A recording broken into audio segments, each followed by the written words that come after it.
welcome everyone to the first episode of The Journey.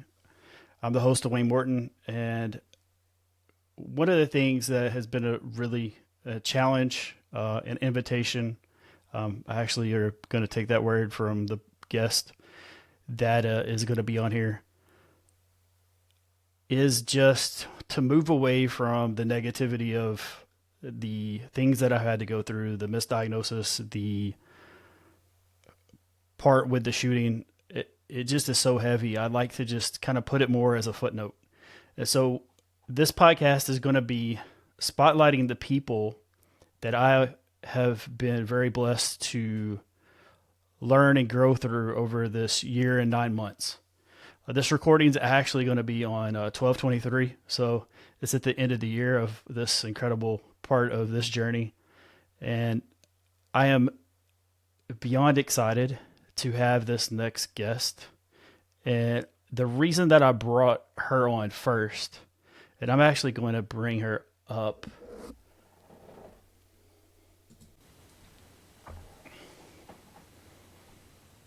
So the reason that I brought her first is to see where I'm at now on 12/23/2025 and allow you guys to see the people that elevated me to get to this point.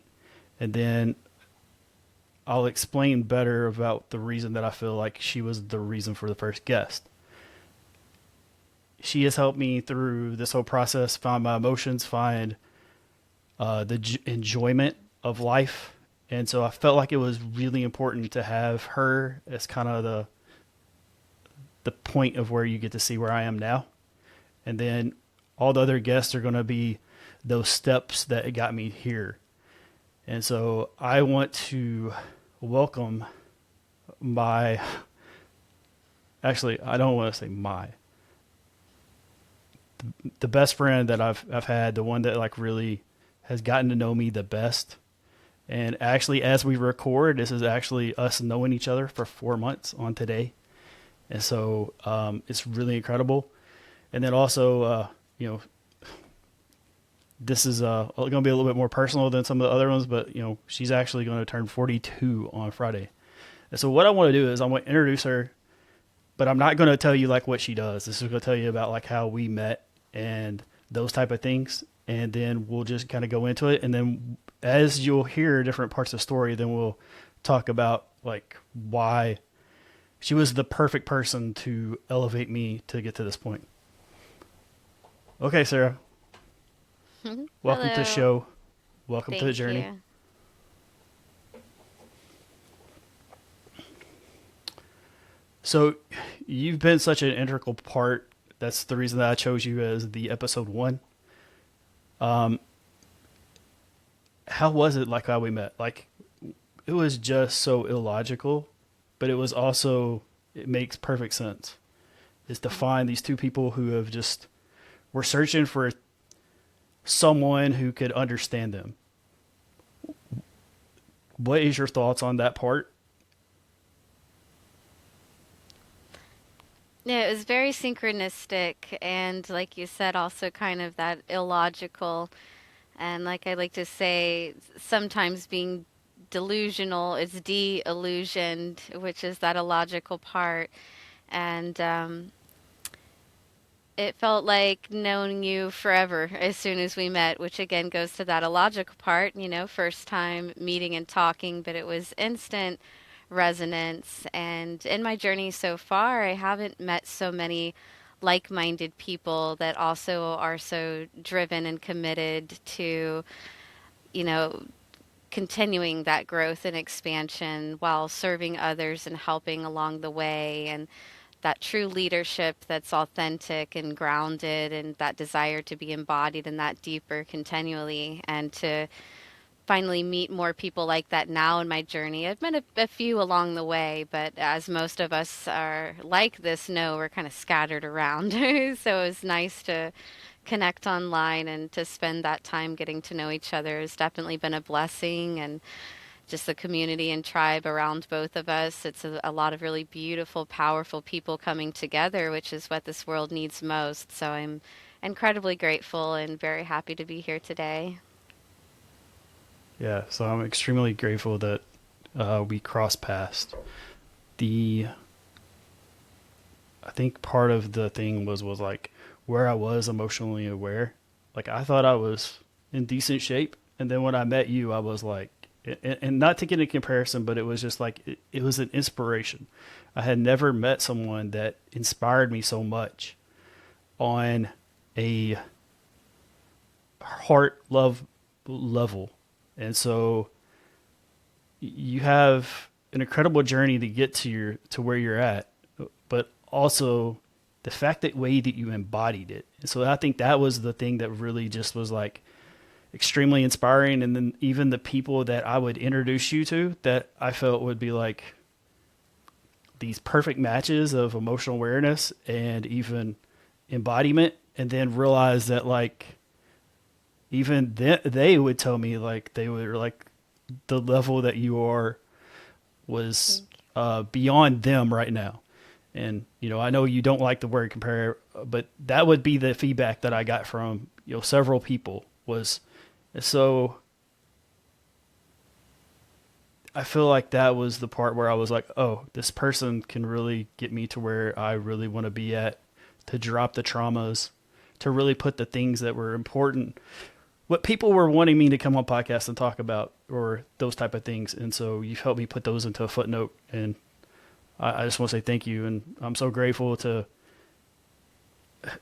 be best friends with you. I think it's been one of the most incredible journeys I've ever been a part of just a friendship level, and knowing that there's a grace part to our friendship that a lot of other people may not have.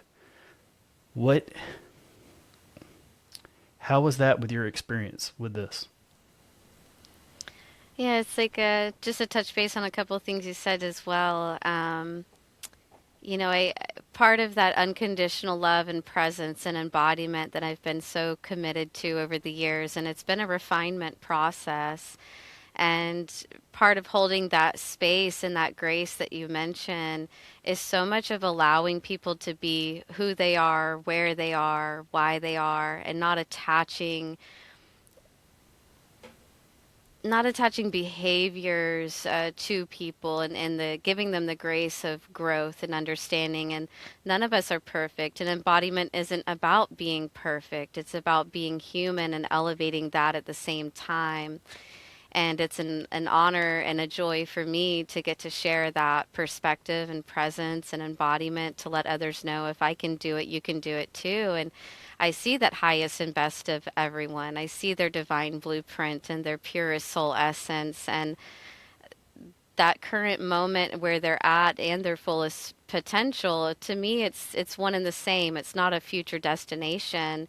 And it was really beautiful connecting with a brilliant soul like yours. You have a very beautiful heart and a very grounding presence, and the way you hold space for bringing people together, and especially the feminine aspect as well, is much needed right now. So I also just commend the work that you're doing, and what you represent for both the masculine and feminine is very beautiful, which I've appreciated about our connection, and the way that we can just, like we've mentioned before, be ourselves together. We're just two people that get to be ourselves and share that together and help others along the way. And it's just, yeah, a very beautiful journey and process. I think for me, one of the things with minding your friendship is most friendships, relationships are transactional. Like I'm giving something, I'm getting something back, right? I feel like minding yours is very reciprocal. And that also is, I feel like that is where you grow into that agape, that unconditional love, right? Like just however you are. And I feel like for you, because you always say like you love love, right? But Hmm. you also, I think you're more into that agape unconditional love to a lot of people. And that probably in your history of things, that's been probably one of kind of one of the things that has been a difficulty, because the other people don't look at it from your perspective. Could you Mm. give the audience like your perspective? Like, take us from the Yeah. six, walk us around to the nine. Yeah. You know, it's a lot of people haven't experienced a true unconditional love that a lot of people, because they're attaching behaviors to the person and then you get react personally, taking it personally, which then you react to that. And a lot of people can still love, but they they're holding on to those experiences instead of remembering a lot of that grace and compassion and forgiving the moments we forget. Paradoxically, I also say forgiveness need not exist because to even have a belief that you need to forgive someone for something, then also is saying at the same time that something was wrong that happened. But if you can remove that from thinking nothing wrong can ever really happen, it's showing us something. And when we can observe with curiosity and openness of what those moments, why is this person feeling the way they are? How can I resonate? And not treating people as disposable. And some people may say I've extended maybe one too many opportunities, but I mean, if I think, what would God do? What would love do?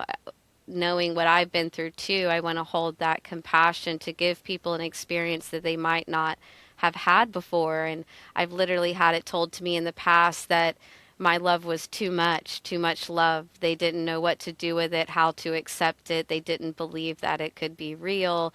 The old statement, it's too good to be true, like those kind of things.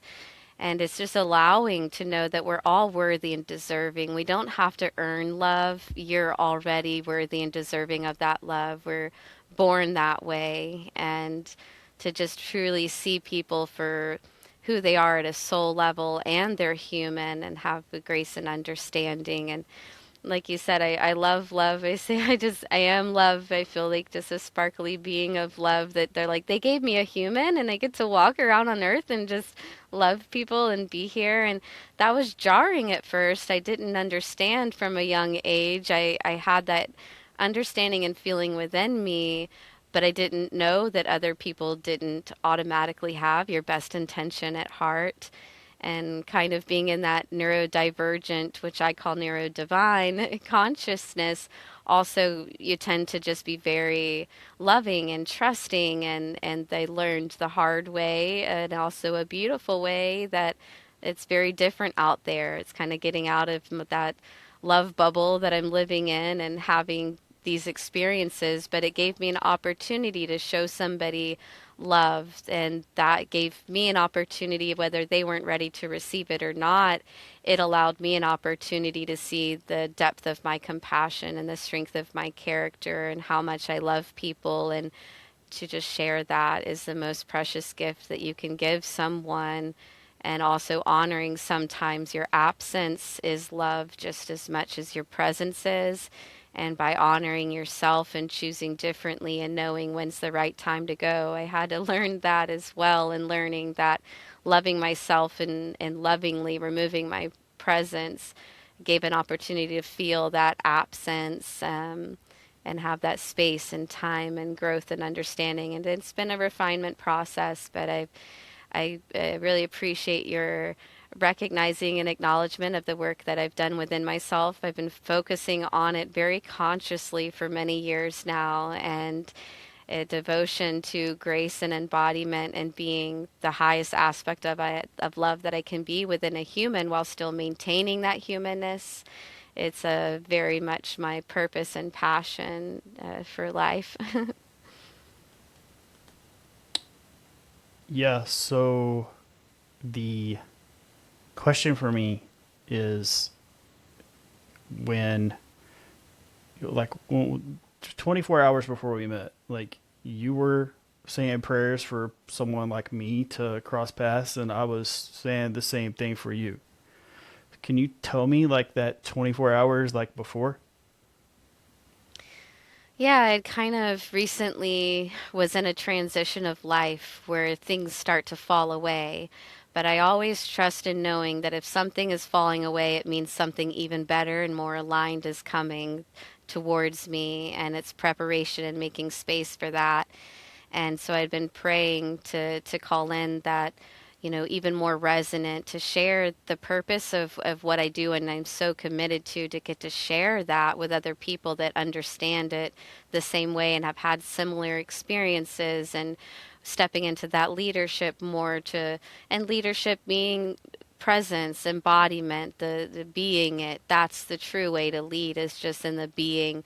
A lot of people think like teaching is what it is, and that's an aspect, but the best way to teach is by being. And so when I aligned myself to be in that frequency and let go of wasn't serving me and trust that process, then literally, like pretty much in that 24 hours of doing that, you messaged and we just started talking for hours, and then being able to be connected to, where I've been kind of almost in like a hermit mode or working behind the scenes, not really as much online as previous years, and to be encouraged to step back out into the world and to meet other people like us. It just added so much more, just so much more beauty and purpose and drive and inspiration for all of us to be supportive and to share what we're passionate about is just a very beautiful gift. And yeah, so amazing how much can shift and transform in a matter of time. Like, it's a lot of people time is 24 hours, but not really. It's quantum. And when something's meant to manifest in, when you release control and perception of when or how it should happen, it can happen in the most miraculous ways. Yeah. So for the listeners, we met on Facebook. I saw her profile, and the human meets being like drawn to me. And when I clicked on it, I noticed that you're a published author. There was just all these other things, and that's what I actually want to get into your bio of like how incredible of a person, but also how incredible talented and skills you are. And so I saw this profile, and I was like, this is a Saturday night, people, by the way. And I just was like, hey, like, I believe I approached you about being on a podcast, but then when you responded, I was like so intrigued, like about the name. Can you explain the name, and then we'll go into some like of your skills and talents? Sure. Yeah, human meets being came to me as I was uh, thinking about the aspect of breaking down first the word being, and I like to capitalize, as you'll see, the big BE and then IN and then big G, because when we're in our beingness, in that big G energy, the source, God, love energy, is the truest state of being, and we're human beings. As the statement goes, we're not human doings, we're human beings. And so as I was exploring that, I was realizing through my journey from childhood to now, there was a moment when I saw that past younger version of myself literally age progressing and walking towards myself and like merging into me. And I realized when I wasn't present years prior, and when I didn't feel safe in my vessel or safe in life experiences, part of your soul kind of separates from being in your being. And it was like it was trying to get in there and reach me. And I say often it's also like you have to be the dragon and the dragon rider. So if your human was your dragon and your soul's the dragon rider, it's like you work better together, like an avatar. When they are in connection together, then they operate as one. And so when I allowed that beingness to fully come into my human and help elevate that experience, I realized how beautiful that was, that process of my human truly meeting my being. And I say the journey begins within, where your human meets your being, and you find the balance between. It's that center path. It's what's the heart, which to me is the true trinity of the consciousness, which is similar to that masculine energy, and your intuition and that sacral and root energy, that mother energy, and the middle point, which is your soul, your heart. That's the true middle path, is elevating the mind while elevating it down to the heart and raising your intuition to trust. And it's like check in with dad, check in with mom, check in with myself, and you move from that space. And later on, I always felt called to the human part, thinking of how we're all a spectrum of beings, and this is a spectrum experience that we're having. And hue represents two things with that hue spectrum of humanity that we are. And also, the breath of God, I discovered later, is called hue. And so, the sound and breath of God, which is that life force energy we're breathing in as well and moving through us. Um, it just guided me to like what a beautiful name to share that journey and it to be an invitation to speak on these things. So that's that's how I came to that. That that's amazing. Then it, I mean, and so I was so intrigued when we first like met in the message, and then we started going to voice messages, and I'm just like, holy crap! And because we just kept, it was just kept flowing, and then I don't know. I think it was like an hour in. I just called you. I was like, I'm tired of like doing this voice message thing, and we talked till like 4 o'clock in the morning. And that's the other aspect, is that's not me. Like that is really not me at all. In as many hours that we've talked and we have shared space, there's not been like where there's arguments. There might be things that we have like disagreed on, but not very much. But also we have been able to share space and not be where we're the emotional awareness is there from the jump. That was the one of the key points I wanted people to say, is like when you're able to really control your nervous system, and I'm not saying I have it perfect by no means, but there is a point where you're able to have very fulfilled friendships, relationships, conversations. And I think that was one of the things that like I knew that was one of the things I was looking for, was just to be able to share space with people and be able to share that presence. And so another thing, and this is a little bit like fast, but I mean, this is something that just kind of has happened over the last week. But I think what you gave me, and you don't even realize yet, is you gave me the piece with Show Up to Win with acceptance. Like I feel like that was my missing piece. And you were able to just deliver it. And it's been sitting there on my wall, on my drawing board. And I was like, I did have to accept where I was. And there's so many other people that they go through and they do the gratitude, they do the being intentional, they are present or attempt to be present, but what they really are missing, that acceptance. Can you speak on that?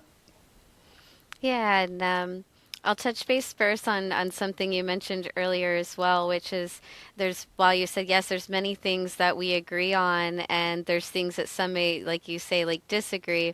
And I always I have a word play with words in the human language, and just to add in for people to understanding that when you're allowing everyone to be who they are and think and feel and have their beliefs and have that free will of being them, and you explore things with an openness and a curiosity, I always say, a lot of people say the saying of we can agree to disagree, but it's like really we don't have to agree or disagree. It can just be in the beingness part, which is where we honor where each other is at and what our beliefs are, and that's a beautiful thing, that allows us to have a beautiful communication that stays grounded and present and honoring each other. So I appreciate that. And acceptance is a huge part, and it can take time. That too, I say that too is a belief, but it really, time is quantum, and as soon as you can have a realization that you couldn't have happiness if you didn't experience sadness, and everything is on one spectrum, just a different frequency and vibration.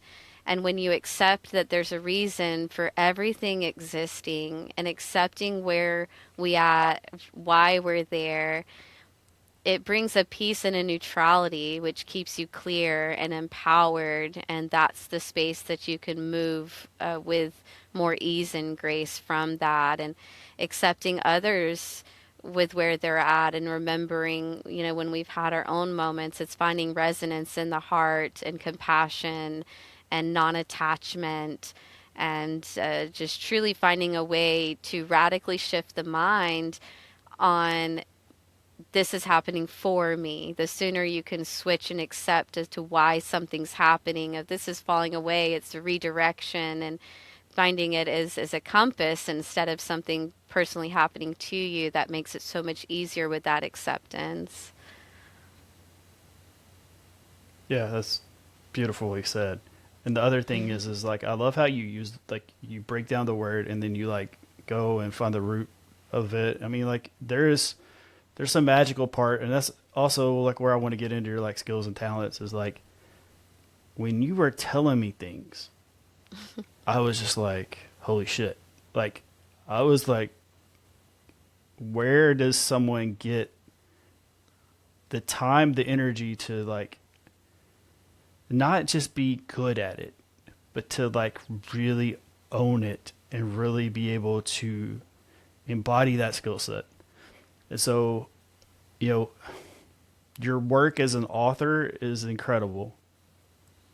Your singing that you like don't even really, it's out there, but it's not, you know, I mean, there's these things that other people would just wish to have. And then it's just like you have this scroll list of all these talents and skills. And then you're not just like novice or average, you're like really talented at it. Thank you. And that goes from like drawing, that's just being creative, like basically creative, you have it.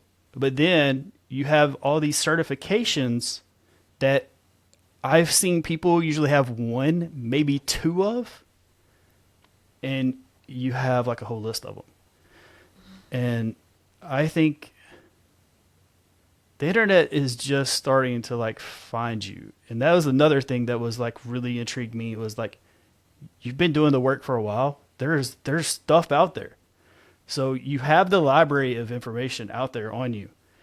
And I think for the content creators, the people on here that are like creators, they always hear like put out certain things.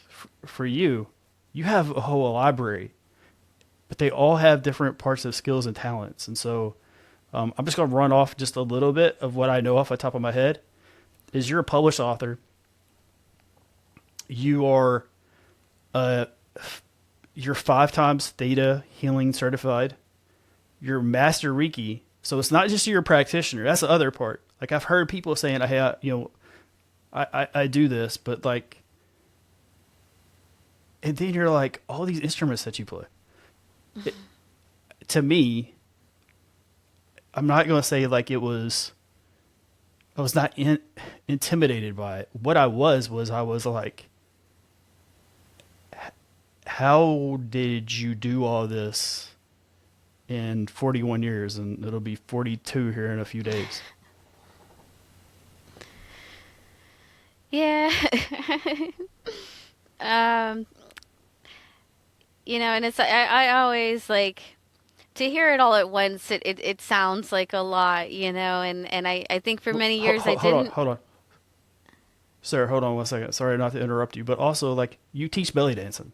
And it's not just that you have just like been playing at it. You've been doing that since you were 15, 16 years old. Mm. It boggles my mind that there is so many people that are doing one or two of these things and you just have this whole list. Like it's incredible. Okay, I'm going to be quiet and let you answer.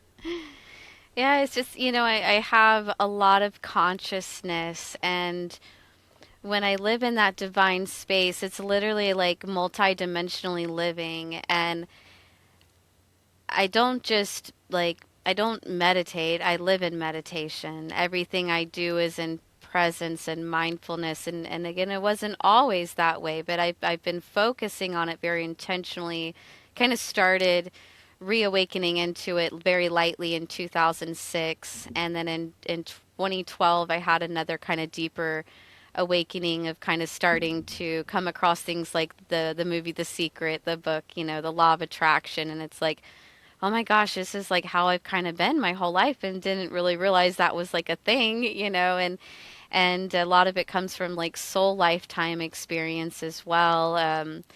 And then in 2016, I started with the Reiki as I started looking into, oh, I think I'm an empath, and then it's like realizing, oh, that makes a lot of sense. And then I went into to get a Reiki session. And the first time I felt it, I was like, oh my gosh, like magic is real. Like this is like magic and this is real. And it reminded me of when I was younger. I always had like a healing touch and I didn't realize that. And when I would sense and feel it, and the first time after I was attuned myself and felt it, I was like, wow, this is what that feeling was. And then I was like, I want to know everything about this. And then I got my Reiki Masters in Theta Healing at the same time and kept getting certified in that, as you mentioned. And it's just, I have so much energy when you're living in that frequency and keeping your focus to that. You tap into this other type of energy that's available, and where a lot of people might not have understood my movements or choices, I understood it, and it was between me and God and my soul ultimately. And I have always the best intention at heart in everything that I do and for everyone. And I just poured my focus into that. I stopped working for anyone else in 2016 and started working for myself with healing focus and sharing that as I kept learning. And there was a lot of, kind of what people might call sacrifice or compromise along the way, but it was worth it. And some of the people close to me didn't understand these quantum shifts so fast. And they'd be like, why don't you just go get a job? But I'm like, you don't understand. I have a job. This is a job to me, and I believe in what I'm doing. And my whole life, I've always had an appeal to expression and communication. Everything creative is anything I can do to move energy through my body and use a creative expression through art, singing, dancing, drawing, writing. There's just so much streaming through me all the time. I'm a co-creator being. I have to do something with it because if you don't, there's too much going on. And there's times where I didn't understand that about myself, and then I'm just sitting in a closed-in space for too long with this much consciousness. Your mind can start to do stories or projections or create this other reality, and you're not really living life and connecting. And when I got out of my mind and living more in my body and in life and having a personal relationship with life, I say my relationship with life is my relationship with God. And it's self-fueling. When I share things, it's almost like I call it like a fairy espresso. I just get this fairy espresso from God where even more energy is flowing through me. And as I'm serving, it's just pouring back even more into me too. And like you mentioned with instruments, I love singing, I love dancing, I love music so much, and I still want to learn even more instruments. I have my sound bowls, and I like to sing in sound tone like the sound bowls as well. And light codes started coming through over the years with that. And I love singing and harmonizing with my Shruti box. It's tuned to healing frequency and the codes that come through me that I'm sharing at the same time. And just all, like as I say, I love people for a living. I combine it all together to help empower other people to that embodiment and healing. And yeah, it can sound like a lot to like list it out, but it's just me. Right. That, so can you give the listeners that aren't aware of what light codes is and like, because it sounds like gibberish, right? That's the thing is like most people are just like, this is just gibberish. But really, and just I'll let you explain it. Yeah.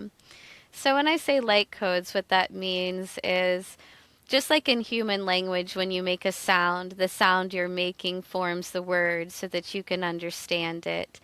And words can be translated into many different languages.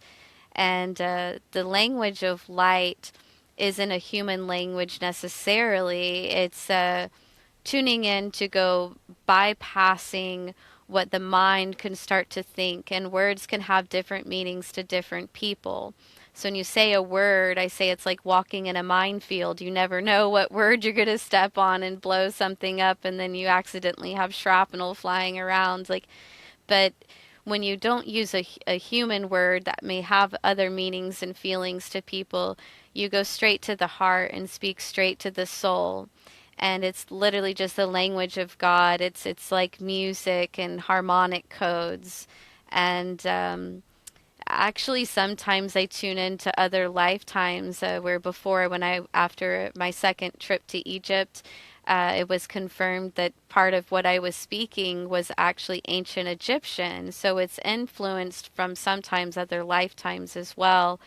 But it gives your heart a chance to feel something at resonance level. And there'll be moments I'm like, for one example, many years ago, I was walking through an airport and I sat down to eat lunch, and immediately I felt this surge of energy flow through me.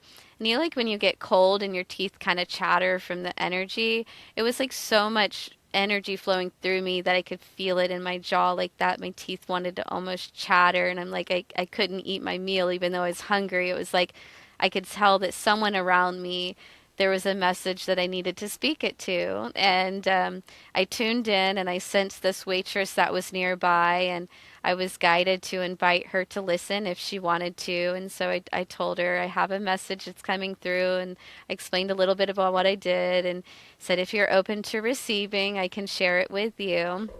And she said yes. And so I just spoke and let the sound tones come through. And she started crying. She's like, I have no idea what you're saying, but I felt it and it moved me. And thank you. And so let's be random moments and then sometimes in sessions. And yeah, it's just a beautiful, different sound tones that come through to speak straight to the soul. Yeah. So for me, the science part of like positive talk, right? And then you have your negative talk.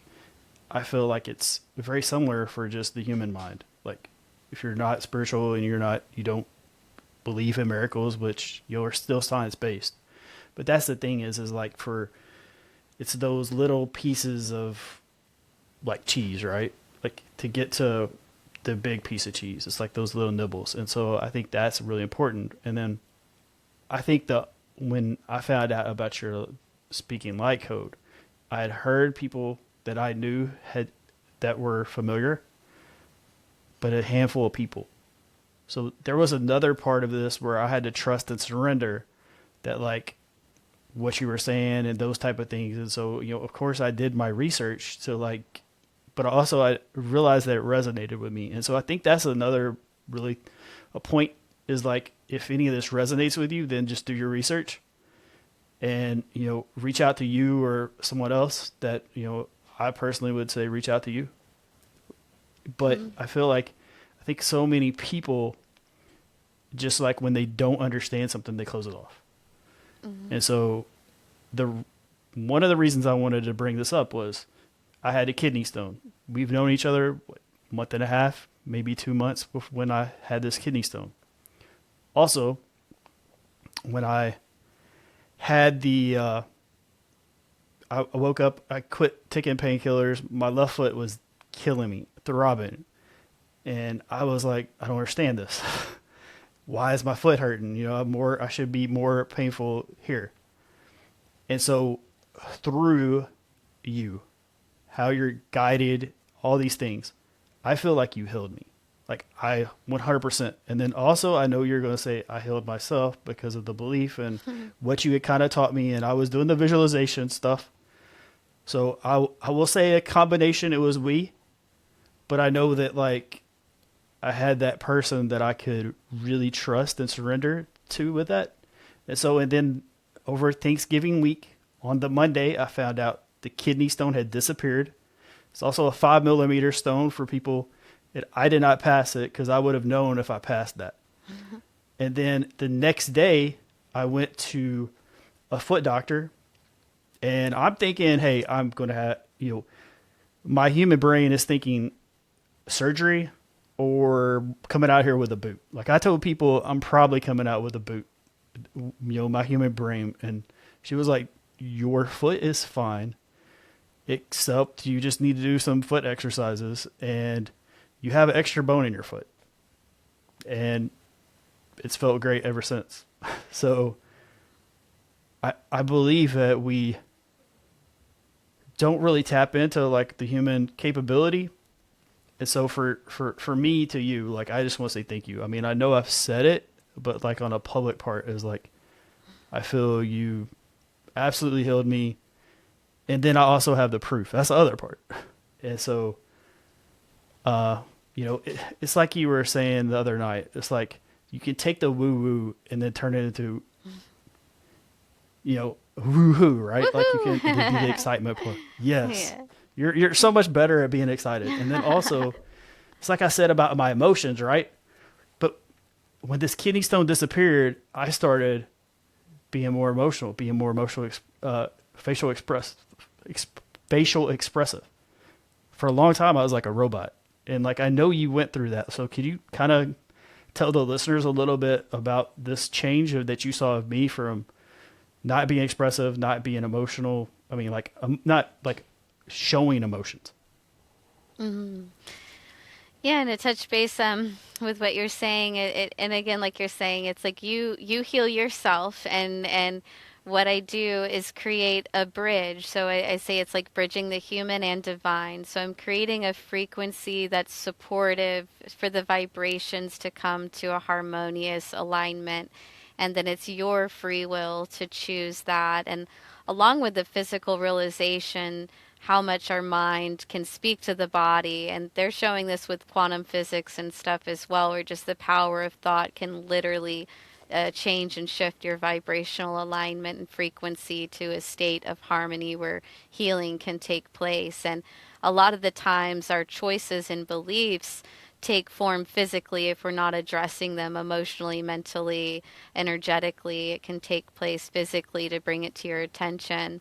And a lot of times, if we feel we're stuck or needing to move forward, or things like that can show up in what affects our mobility. And so it's a combination of those things. And like you said, with moving that emotion and allowing yourself to feel a lot of those things, if we have trouble letting go or not feeling our emotions, if you think of even just the energy of a kidney stone, and if something you're hanging on to, say, if someone is hanging on to like anger or you're pissed, like then you literally get stuck energy there.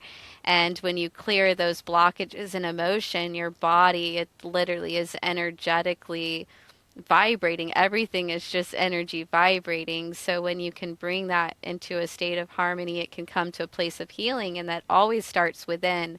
And they say a lot of time there's a perpetuation in healing, and any action step ing is means it's in action. So if you're healing, it's a continual process versus claiming yourself is healed and believing that, visualizing that, doing the belief work. Then on all levels things can come into harmony. And feeling our emotions is a power, and that's a very beautiful thing to know, that vulnerability is strength and feelings are strength. Our emotions don't have to be scary things. And it's like an analogy of a thunderstorm. If you hold it all in, then you have this big downpour and lightning and tornadoes and stuff. But if you occasionally feel it, then it can be a gentle thunderstorm, and you can have a rainbow at the end.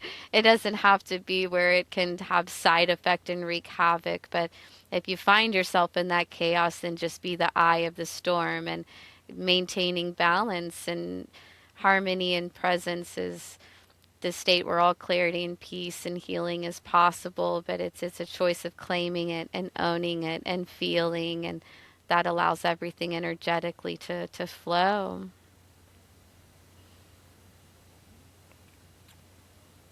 The I like to say, for me, the biggest, I want to say, hurdle for me was just like, is this shit real? Like, I mean, like, I had been through all these miracles and these type of things, but like the science part, the how, and I started questioning like the science, and I'm like, hold on. And you were one of the main pieces of the puzzle that you were like, you're doing so great applying it and not worrying about how the hell this works. Just apply it. Like, I always talk about, don't know the science. I would apply it. And then I got into where I was thinking. And so you have this like wonderful thing saying about thinking, and it just makes me smile and laugh every time. But can you kind of explain to the listeners on like on my experience from what you saw as a practitioner, someone who really embodies all this. Hmm. Yeah, it's like you touched base, excuse me, earlier on the woo woo. Like, is this stuff real? It's. I say it's healthy to have a skepticism, but then to be open again with curiosity and observation, and to have an experience is the best way to understand it. Even like with knowledge becomes wisdom through application, and changing that woo woo into woohoo, making it fun. And anything is possible when we open our mind to allow that to happen. And yeah, your drive to stay committed and the resilience that you speak of, those things, it's you really are having the commitment to continue on that path and to do that work and to be an example of that. And it's beautiful to witness your growth and your acceptance and that desire to keep going in that and sharing it along the way. I commend all of us doing that work. It's the true work. And a lot of people say it's like it's hard, but I say that too is a belief. It doesn't have to be hard. There can be, moments, but when you change the way that you're feeling on it and understand the why, it doesn't really have to become challenging. And your willingness to be open to that perspective and trying new things and witness that to become a miracle is the power of testimony, and to be able to share that testimony and impact lives. And it's one of the most beautiful gifts that we can do. And yeah, it's beautiful to witness that in you and others like you that you've introduced me to as well. It's so many beautiful people. Thanks for the compliment. I think for me was the kidney stone was everyone was telling me this is going to be painful, this is going to hurt, and then when I was telling you about it and just being like, how do I figure this out without going through the experiences everybody was doing, and you were like, it's a choice. You can choose to have a different experience. And so I feel like I'm pretty good, and I think I'm pretty open-minded before this. I was very open-minded. I've always been believing probability, like possibility. Sorry, not probability, possibility. And ever since I met you, you have sped that up years and years and years. And so I just want to say thank you, and let other people that are listening, let them know that like their journey can be like that too. It's just a choice. And definitely reach out to Sarah to like help to facilitate that. I think it's very important. And then just we'll wrap this up, but like, where can people find you? Like, what are you doing right now? And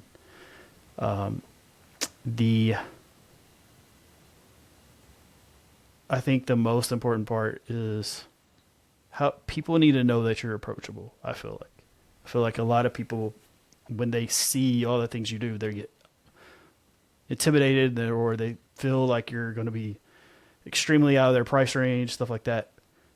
Can you just kind of give the listeners a little explanation for your services? Yes. So they can find me on humanmeetsbeing.com. Also on Facebook as Sarah Elkins, and pretty much you look up anywhere about Human Meets Being, you'll be able to find my links, and I'm sure we can provide them online as well, but very easily to find me on humanmeetsbeing.com. And my services, I pretty much offer it as like one thing, because anything and everything that can come through at one time, instead of selecting. If you want to focus on like just Reiki, like it's possible, but there's a whole lot of other messages and beautiful things that are gonna want to come through. So I just offer it as an all-in-one experience. It's conscious conversation, intentional presence, empowering others, guided meditation, energy work, belief system work, helping refine on their purposes to empower them. and creative expression. I also, like you mentioned, do energy somatic belly dance now. I've upgraded it from just regular belly dance to chakra intentional belly dance as well for sacral womb healing. Little bit of anything and everything to ascend within yourself and embrace the humanity. I say embrace the insanity of humanity and elevate it at the same time and have it be in a fun way. And musical healing, creative writing, art. So many things are available, but just yeah, reach out. I'm offering a special discovery call, so they can have an hour discovery call with me to find what they feel most called to, or just to learn more about it. And then I'm offering any listeners to do a session for 90 minutes for $77. I also do speaking engagements and retreats, private sessions online, in person as well. Um, I think that's just about the all of it that I can think of right now. Yeah, no, it's perfect. That, I mean, it is definitely where it's affordable. It's also where people know that you're out there and you're willing to be of service. I think that's the other aspect of it. And then, I mean, the part with your growth of being visible, being able to see others receive you well. It's a funny thing, like before you were joking about me being the podcaster and you are have more experience, like in years, like you just started a podcast and you had no idea and you just got started a podcast. You have more podcasts like out than there's about like, 90% podcasts and you already have all that stuff. And I think that's the other part is like, there's just so much talent and skills, but also there's just that person that is willing to help and be of service. And I think that's one of the most incredible parts about you. And, being your best friend, I mean, it has been an incredible part of the journey, but also how much of a credible part, a big, huge piece that you've been of my journey. And so I just appreciate you. And I hope the listeners take initiative and reach out to you and get the support that I feel like is needed and feel like you're that person to deliver that. And, I just want to say thank you. Thank you so much for your time, for coming on. And so this is the podcast about the journey. This is episode 1 with the person that I feel like has elevated me to get to this point and especially helped me raise my emotional awareness. And so anyway, I appreciate everybody and stay tuned for episode 2. Thanks. Thank you.